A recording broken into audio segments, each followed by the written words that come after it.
Kelsea Ballerini, welcome to Call Her Daddy. Hello, Alex Cooper, thank you.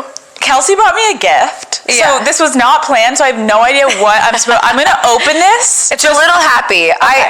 I think I'm your first, country artist. Yes. Yeah. Yes. So I had to bring a little yeehaw energy to just set the tone correctly. It feels like Christmas.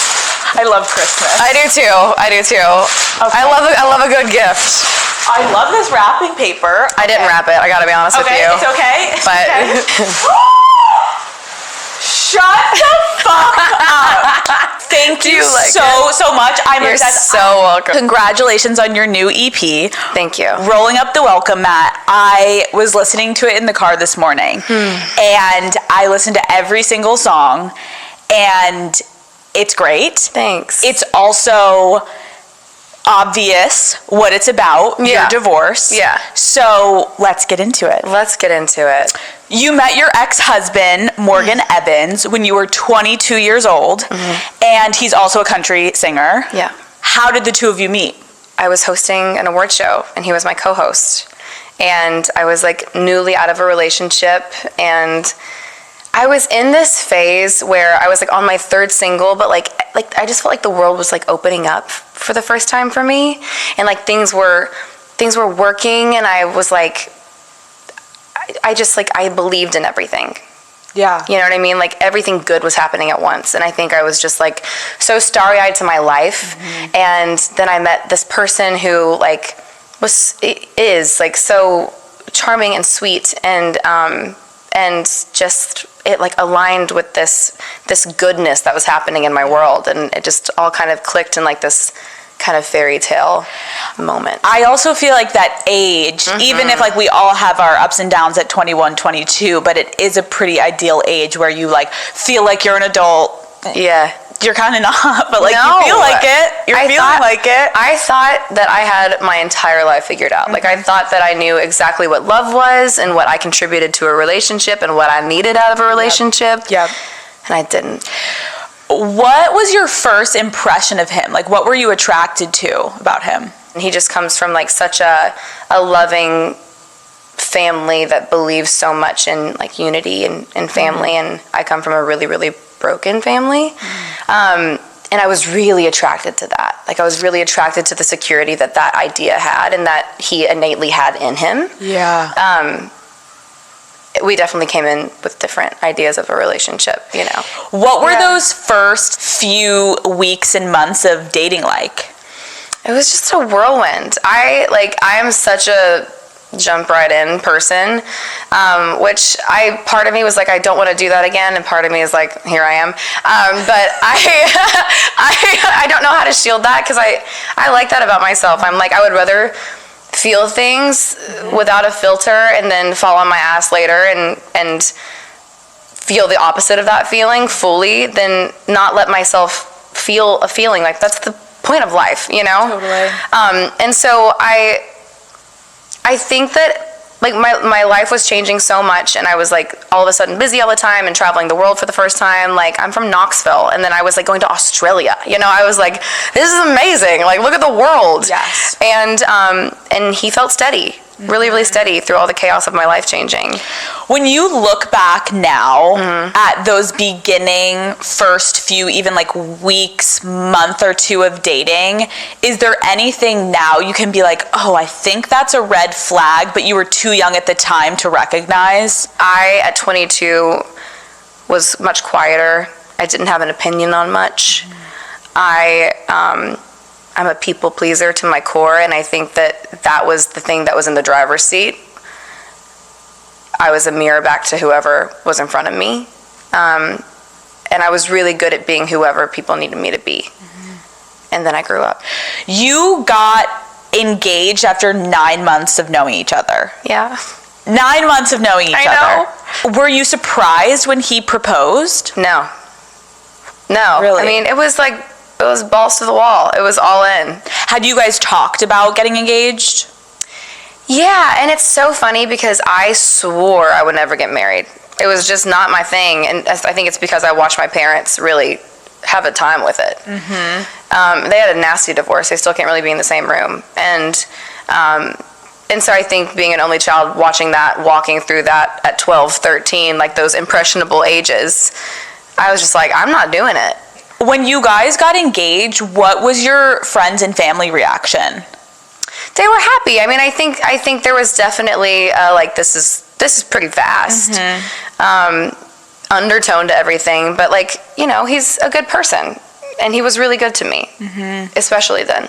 Yeah. So I think they wanted to see me happy. I also think that they were watching my life start to change and they wanted someone with me that was more steady, so I didn't have a go off the rails moment. Yeah, that makes sense. I was wondering if there were any of those like friends that sometimes it creates a riff in the friendship, but they're like, Kelsea, like, are you sure, like, this is really soon? Like, did you not have anyone in your life that was questioning you? People questioned him more than they questioned me. Like, my friend Megan, I'll never forget this. The first time she met him, she pulled him aside and she said, you have a lot more to gain from this than she does. Why do you think that is? I think we were just in different places. You know, he's 9 years older than me, and he was kind of restarting his career in the States, and I was like digging my heels in, and it was just, we were in different places with our jobs and with where we were at with them. Did you feel that way, that he had more to gain? I never felt like that until afterwards. Yeah. Did you live together before you got engaged? We did. How soon in did you move in together? Ooh, 8 months. Wow. So you had 8 months. It sounds insane for me to say it out loud now. Sometimes you can be so in it and clouded in your judgment because like the immediate in front of you feels so good and makes so much sense in your head. Not to say it's a full bad decision. It's just like you don't have the wherewithal to be like, let me think about this, not from a place of being young and in love and infatuated. Like, it's really fucking hard. But 8 months to move in. Did you move in with him or did he move in with you, or did you guys get like a mutual place? He moved in with me. Oh, that's interesting. So he's 9 years older, you have a place, and he moves in with you. How did that conversation go? It was just kind of the undertone of the whole relationship. You know. Now do you see that as a red flag? Do you think if in that specific instance, say like moving in, like if you had pushed back, do you think the relationship would have progressed in the way that it did? Maybe not as swiftly. I think that definitely accelerated it. But like I said, like I was like, how can I be of service? I'm a people pleaser. What do we need to do to make this happen? Right. You know? Did anyone ever ask you guys, like, what's the rush? Like, why do you have to get married so soon? Like, date, have fun. You know what? I'm sure people did. Yeah. I'm sure people did. And I just simply did not care to listen. Okay, take me to your wedding day. What do you remember about that day? Oh my God. I haven't thought about that in a minute. I just wanted everyone to have a nice time. I didn't want to have a wedding. Why? Because I think at the end of the day, really want to get married. I did in that moment, but fundamentally, I think from the trauma that I had as a kid, I didn't. And then I think I told myself that I did. And I take the full responsibility of that narrative. Did you ever share with him that you didn't think fundamentally you believed in marriage for yourself? I think these bigger thoughts started really showing up as I grew up. And that was in the marriage. Yeah. You know, because I was like, of course, I love you. Of course I want to marry you. Of course I want to have kids with you. And then we were married, and then it was like time for kids. And then I was like, oh no. How you enter into a relationship and how you show up to it, and like that's going to be the through line. Yeah. And so I started overcompensating really, really early on. And that happened till the very end. Can you explain what you mean by that, overcompensating? Like, I was the one who was like, when am I going to see you? How is that going to happen? Here's the flight. Let me buy that flight for you. Here's the hotel. Sure, I'll leave my mom for Christmas and buy our flights to go see your family in Australia. Okay, cool. We have an anniversary coming up. Should we book a trip? Okay, I'll do that too. We're home for a week. I'll book the cleaners. I got that too. I just did it all. And it's because I started it that way. I didn't ask him to meet me anywhere. I just did it. When you're saying you were basically financially funding the relationship, when did you start to get like resentful?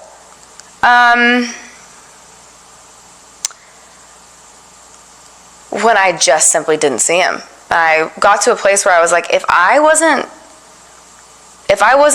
killing myself to figure out how this overlaps and how this works, as I'm like, busy, we wouldn't exist. Wait, and why weren't you seeing him? Where is he? I mean, he was touring. He was doing it all. I think if you want to, you will. Yeah. So how was your first year of marriage? Because you were married for 5 years? Almost 5, like 4.5. Almost 5. Okay. So how was the first year of marriage? It was great. Okay. It was great. We were still so young in our relationship. Like, our relationship was still so young. Right. Let alone the marriage, So, we were still kind of in, the rainbows and butterflies. And it was fun and sweet and romantic, and there was effort. And I know I always say to myself and to my girlfriends of you have to get to the year mark and then you kind of start to recognize if you'd want to be with that person. Yeah. You got married in the honeymoon stage. For sure. When did you realize the two of you were not on the same page about what marriage looked like? Longer than I give myself credit for. A long time. And there was separations. There was years of couples therapy. Okay. There was many a nights of sleeping on the couch. This was just a relationship that took work for a long time. Do you remember the first night that you slept on the couch? I remember, I don't think it was the first night, but I remember it was a night where I was like, this is not what I want. But I slept on the couch the night before the CMAs, and I remember I went to rehearsal at the arena and texting him, and him being like, I'll just see you at the carpet. Okay, can you give me a little bit more of why did you sleep on the couch? There was just such a sense of disconnection. We hadn't seen each other. There was a lack of effort to see each other. I was getting resentful because anytime we did see each other, I felt like I was carrying that load. And I was tired. I was just tired of showing up in that way all the time and not feeling like I was seen or matched. And then I was also tired from traveling all the time and giving so much of myself, because that's what I want to do to honor my career too. And I think I just felt really depleted and not understood. What did those nights look like fight wise though? We didn't fight. You didn't fight? Yeah, we didn't fight. No. So it would be just silence. You're walking out, you're sleeping on the couch, you wake up in the next morning and it's yeah, that's how it goes. Yeah. And when you walk out onto the, to go to sleep on the couch, he doesn't come to try to get you. He stays in the room. It's just silence. Yeah. But how would you feel when you're on the couch, going to bed? Do you remember what you were mentally going through? I definitely learned how to compartmentalize, which is some undoing that we're working on now. Yeah, because I was I have to work tomorrow. I have to work tomorrow. And I have to show up with him so people don't ask questions. And then, 2021, I hosted the CMT Awards. He just wasn't there. He didn't show up? I was like, you cannot come. You cannot come. It was so bad. Why did you not want him to go? Because I had to work and I had to show up. And I knew that if he was there, we were in and out of separation and just not good. And I was like, it's just I don't want to fake it. I don't want to fake it. Did people in your life know that this was happening? Yeah. Everyone in my life knew this was happening. Everyone in his life knew this was happening. How soon into the marriage did you guys get into couples therapy? Because I know you said you've been doing it for years. Year 2. And what was the issue you kept reaching a standstill on to make you be we need to go to couples therapy? Just feeling really lopsided. Just feeling like this relationship would not be alive if I didn't do everything. And I just, like, you getting on the plane that I found and booked for you is not enough. Because I appreciate how you said earlier, like, everyone is going to have their own side, and I, like, really respect that everyone experiences it their own way. But from your recollection of how you felt in those moments, what would be his reasoning when you would come at him to be like, I'm literally doing fucking everything, like, give me something? Like, what would he say? I mean, he was busy too, you know, and I think I was maybe a little too nice about it. But, like, he needed to do what he needed to do too. Mm-hmm. And also, by the way, like, I don't pin the whole downfall on him at all. I was not perfect. He was not perfect. It was not perfect. Mm-hmm. And so there were definitely moments that I look back on where I'm like, oh, I should have done that different. Or I could have showed up here. I could have taken the flight this time, whatever it is. And I, in the unraveling, that's definitely something that I ended up sharing with him. Just saying, like, I need to own the last few years of, like, I think I checked out a long time ago, and I need to let you know that. Your pictures from your wedding were in People magazine. Yeah. How did the pressure of having a public relationship also impact how long you stayed? I think I'd be lying to say it didn't. I think there were two levels of fear that I had to get past. One was that I was my parents. Mm-hmm. Like, having that fear of, like, you're doing what they did. How has this happened? Anything how our parents fucked us up, we're like, I'm going to do it the complete opposite. Yeah. Like, I'm not going to let this happen to me. Can you talk about your feelings towards having that as, like, a big thing in your head of, like, I cannot fail because I don't want to be my parents? Like, how did that mentally and emotionally affect you? I think I got married because of my parents. Mm-hmm. I think I got divorced because of me. And I think me choosing to get out of that marriage was me kind of rewriting what divorce looks like and what it means. I was listening this morning and I remember hearing the line of, like, I may be not getting this exactly correct, but it's like, we would text and in place of basically, like, sex. When did, like, you lose the spark in your relationship? Sex in my life and in my journey has been something that's taken a lot of work. I think I grew up really, really, really, really religious, and I went to, like, a Church of Christ college, and, like, if you have sex before marriage, you're going to hell. That was, like, in my body, like, not just my mind, but, like, my body. And I had been with one other person before I got married, and it was a really negative sexual experience, and it was in a relationship, but it just was not healthy at all. And so the way that I define sex was very one-sided, very for the man, very not a sense of connection at all. And then it was also littered with this, like, you're going to hell. And so then I got married and like, had this shame around it going into it. That made it really difficult for us to connect in that way from the very beginning. And I don't even think I understood what a good sexual relationship was. Mm-hmm. So I don't think I had anything to compare it to. It just was. Yep. When we saw each other, not very often, that would be something that I knew that he wanted and needed, and I wanted to be a good wife. Yeah. Were you lonely? Yeah. Yeah, for sure. But I will say, like, I learned the value in female friendship. Like, oh my God, so much. Like, I'm an only child, and I always wanted sisters so badly. And I'm gonna cry, not this. But, like, that is such a gift that came out of it, was, like, I have, like, such a good group of girlfriends that would, like, they've just shown up when it's not convenient.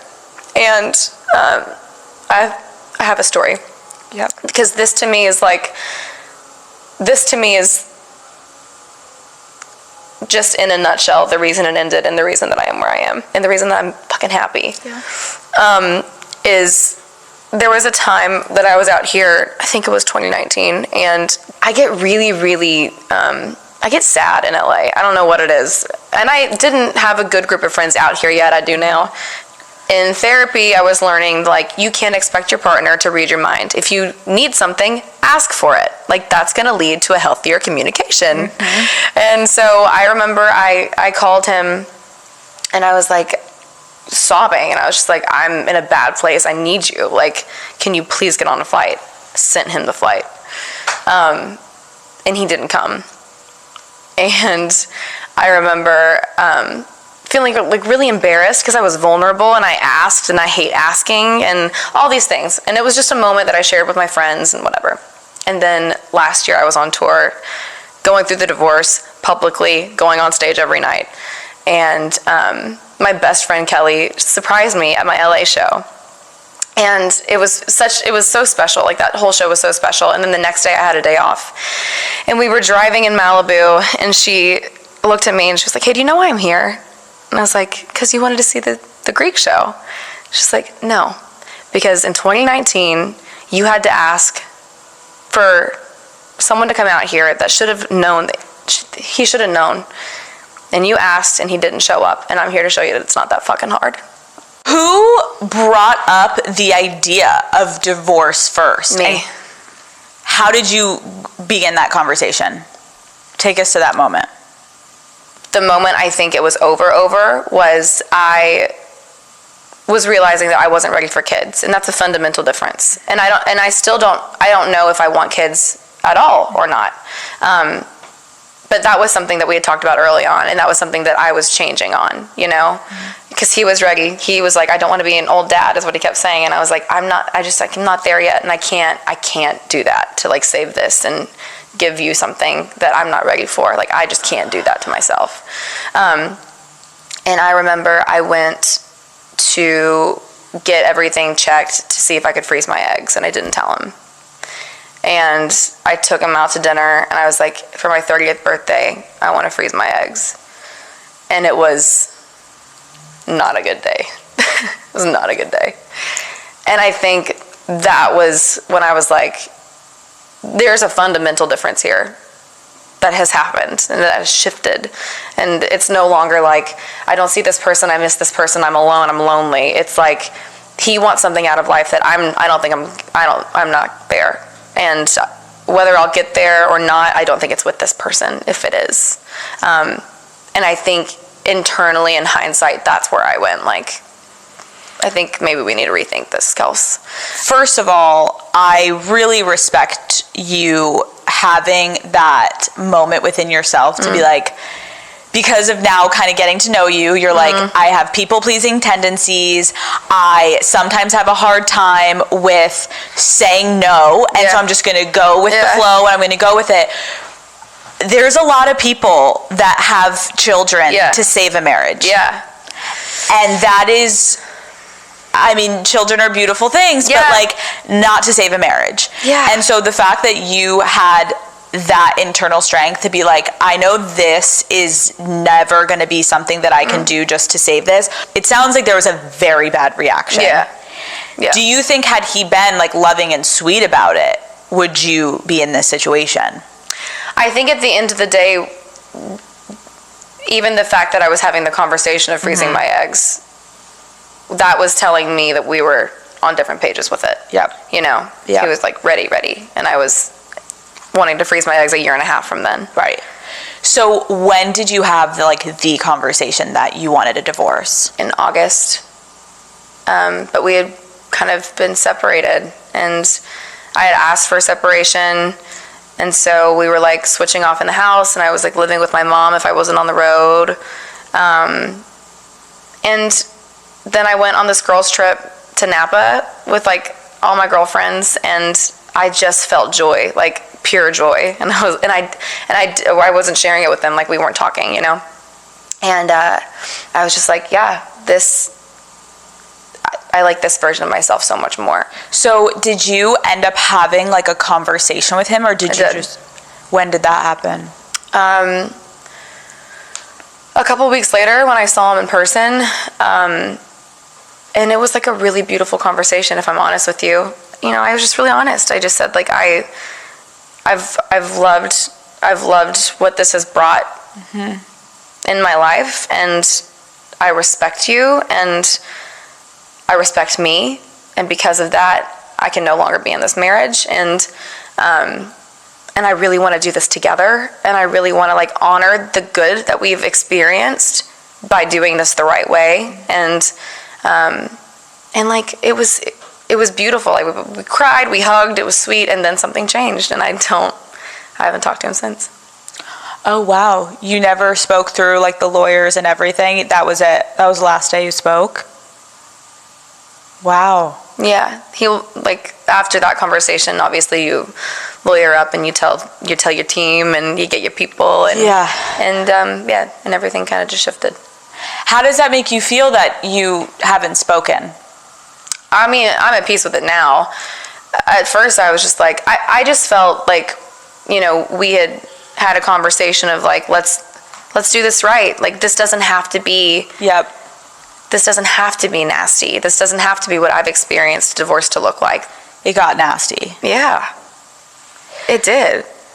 He released a song about your divorce. And this was before it was finalized. This was weeks after we decided. And you had no idea the song was coming out? No. Some of the lyrics, and these are, like, not even some of the, I'm not going to say the worst, but, like, it was, how long have you been waiting to take our pictures down? Why am I just finding out? I was reading the lyrics and I was like, oh shit. Like, from my interpretation, I was like, he is, like, blaming you of, like, you have, like, known all along that you weren't in this, and, like, I'm blindsided, and, like, why are you just, like, randomly last minute telling me, like, this is pretty fucked up? When you heard the song and when you hear the lyrics, what does it make you feel? Oh, so angry. So angry. That's like that. I had a pretty good grasp on, like, my grieving journey until that song came out. And I was livid. I think that maybe there's a world where he was blindsided. I did not blindside him. I think two things can be true. And I think, like, if he truly was blindsided, then where was he? And that's the point. Yeah, because you write, were you blindsided or were you just blind? The truth is hard to hear, but it wasn't hard to find. Can you explain your, like, mentality when you were writing these lyrics, and, like, where were you at trying to explain this? I mean, I think I was just kind of, like, putting examples in there. Like, we were in therapy for years. Like, remember that time that I slept on the couch before the CMA Awards, and then we, like, walked the carpet, like, with bags under our eyes because we'd been fighting, like, but not really fighting because, like, you know, I was just like, again, if that is your narrative, if that's true to you, like, where were you? How does it feel, though, to, like, in that moment, now be going, like, back and forth in songs with your ex-husband? I feel, if I'm being honest, like, I felt like it was really opportunistic for him to put that out when he did, when we were still going through the legalities of getting divorced, and I felt really used in that moment. And again, his healing journey is his healing journey. I respect that, but publicly exploiting it feels a little nasty to me before it's final. Now, we're, like, months past it, you know, we're moving on. And I've taken the time to, like, actually sit in my feelings and, like, go through that grieving process and take ownership of what I brought to the table too, you know? And that's why, like, this EP has been, like, I'm nervous to put it out for sure. But I wish I would have had it in August. I wish in August, when I was like, I'm blowing up my life, I'm doing it, that someone would have had those 6 songs that I could have listened to. Yeah. To, like, go through the intricacies of the emotions of everything that you think your life is going to look like it's not. When you were saying it got nasty, it obviously feels like it's not just because he wrote a song. No. Can you share? Yeah, I mean, I want to, like, protect him weirdly in this. But like, one thing that he was so diehard about in the beginning was like, I don't ever want people to think that I'm like using you or riding any coattails or like trying to get opportunities through you or any of that. And I never felt like he did. Like, to my core, even now, I'm like, I have to believe that this man like was purely just in love with me, not artist me, like me, you know? And then blame myself like that. It's hard to, you gotta like look inward of like, what did I miss? It takes two to tango. Totally. Fully. And I think anyone that like looks at the downfall of any kind of relationship and just points their finger has a lot of work to do on themselves, you know? Like, I take a lot of ownership, and I like, you know, I write in there like, I've shared all my secrets and I paid for all my crimes. Like, I was not perfect, but I gave my honesty to who I owed it to. When you look back at this whole situation, what part of yourself do you feel like you lost or you kind of like silenced and pushed down during that marriage that now you're like, whoa, like look at me now, like I feel like I'm like awake? I think that I allowed there to be such a fear around getting divorced at 29. I think for me, I think he loved me more at 23, and I love me more at 29. How are you finding a more positive spin than rather accepting the shame that society puts on women of like, oh God, she's divorced? I think it's just all about forward motion, you know? Like, first of all, asking yourself the question, would you rather be lonely in a relationship or lonely alone? Coming to terms with that. Blowing up your life. Just in letting the dust settle where it's going to. That's been hard for me. I love that you use the word blowing up your life, because I really do feel... I don't know why pick a fence. No, yeah, and I feel like it feels that way, right? And I bet so many people listening are in a situation where they're like, oh, fuck, I wish I was you, Kelsea, because I haven't blown my shit up yet, and I'm just staying in it because I don't know how to end it. And I don't know if you have any advice to someone of like, how the fuck do you get the courage? Because in your mind, you actually are saying, I'm about to blow my life up. You're not. Yeah. I'm not, yeah. I would say the same thing if I was going through it. It feels like that in the moment. So how do you, now that you're on the other side of it, to speak to people maybe that are like, I can't blow my life up. Like, our families like each other and our friends and our lives are entangled. Like, we have a house together. We may have kids together. Like, what do you say to someone that's like stuck in it? I think asking yourself what the worst case scenario is. Like, is the worst case scenario feeling like you're feeling forever? Or is it his mom being mad at you? Is it TMZ running a story? Is that the worst case scenario? It's all right. You're right. Worst case is fucking staying in something that makes you miserable. Worst case is staying in something where you are not honoring yourself. And in doing that, you're not honoring them. Yeah. And you're not allowing them to go live the life that they want to live. You go through this divorce. You are like, oh my God, Alex. We're like, let's take a sip of water. You're like, okay, we should have been fucking drinking. We should have been. So you go through this divorce. Yeah. You're finding yourself. You're figuring your shit out. Yes, ma'am. How did you know you were ready to date again? Oh God, am I ready to date again? Looks like it. I don't know. Listen, I think obviously he and I's healing journeys are different. I think I grieved a lot of the marriage in the marriage. And so I think I was ready to open back up. And I actually have no idea what his journey is right now, but I've just felt, why not? Yeah. Why not? I've never really dated. I don't know how it works. I'm like, let's just put ourselves out there. Let's just vibe. And it's been fun. I love that too, because I feel like, and I get it, like we just talked about like a bunch of like a relationship and divorce, and then I'm like, so what about dating? It's like, you gotta move on. You have to move on. Am I just supposed to stay here? No. Be sad forever? Please don't. Right? You deserve better. Yeah. Are you single? Am I single? Am I single? Gosh.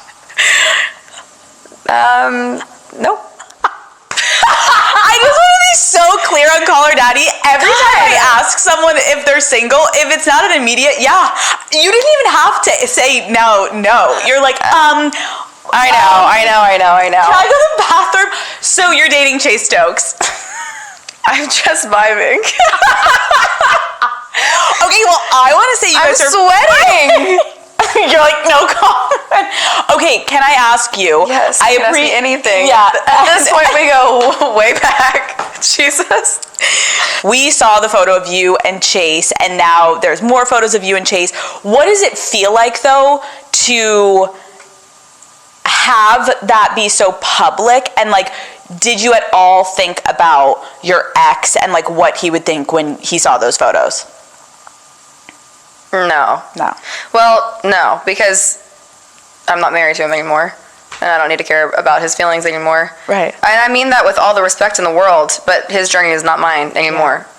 And so I hope that he is protected from whatever he needs to be protected from seeing. I hope he has people in his life that help him do that. That is not my job. How did you... That's going to be a hot take, and I'm going to get picked apart for that. What are you supposed to do? Not do stuff because an ex is going to see it? And I'm not exploiting what I am or am not doing.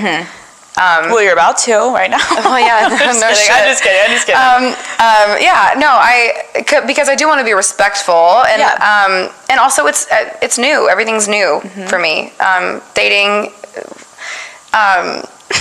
being photographed with someone, like, it's all really new, and I'm tiptoeing, and I'm like happy, and I'm really relearning a lot about myself and how I show up in a relationship and how I show up for myself, and love.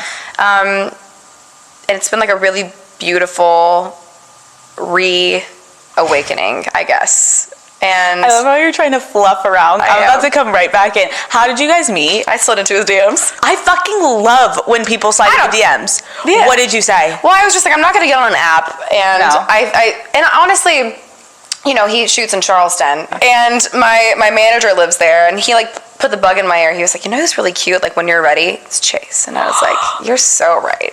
And I've never seen the show, but I just knew of him. And yeah, so I followed him, and he followed me, and I just swanned over right on in. You have to not maybe give us the exact, but give us an idea of like, what the fuck are you sliding in with? His handle is Hi Chase Stokes, and I said Hi Chase Stokes. Oh wow! And then he immediately answered, and you guys kind of. Look at you! We're manifesting, baby. Okay, so now that you're kind of in a new relationship, how are you in your head? Are you letting yourself just go for it? Are you being mindful about, like, do you have a certain different way about going into a relationship now with what you've learned in your past? For sure. Share. I feel like because I think I'm finally an adult. I think that just happened over the last couple of years. And I feel like what that means to me is, like, I have opinions, I have a career that is a priority for me to show up for myself and the people that I've aligned with along this journey.